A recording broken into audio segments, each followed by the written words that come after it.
शिक्षिता बेकार युवक युवती रायरंगपुर ब्लॉक पड़ियाठारे अनुष्ठित होला तिनिकिया नियुक्ति मेला।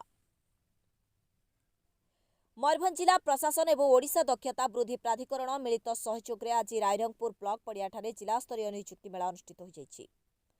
जिला नियोजन अधिकारी श्री आशीष कुमार बसंतिया तत्वावधान में रायरंगपुर में अनुष्ठित यह नियुक्ति मेला को मयूरभंज जिलापाल श्री विनीत भरद्वाज प्रदीप प्रज्वलन कर शुभ उद्घाटन करते।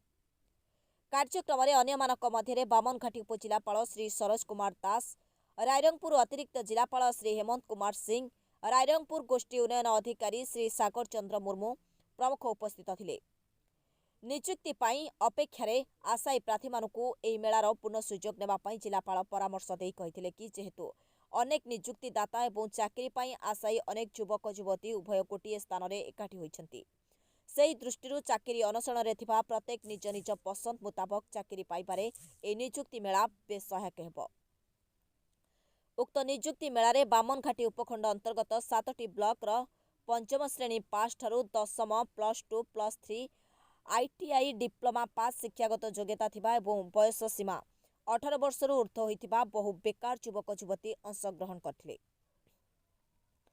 आजिर ए नियुक्ति मेलारे 30टी नियुक्तिदाता 953 जन को प्लेसमेंट पाई चयन करथिबा बेले 8टी सरकारी ट्रेनिंग पैटर्न 397 जन प्रार्थी को तालीम एवं तालीम परवर्ती नियुक्ति पाई चयन करछन्ति।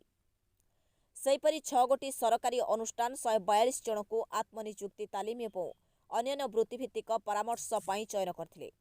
उक्त मेलारे राज्य एवं राज्य बाहर प्राय 44टी नियुक्तिदाता अनुष्ठान रे जोगदे मोट 1830 जन को नियुक्ति पाई चयन करछन्ति बोली जिला नियोजन अधिकारी मयूरभंज कार्यालय सूत्रରୁ जଣାपड़िछि।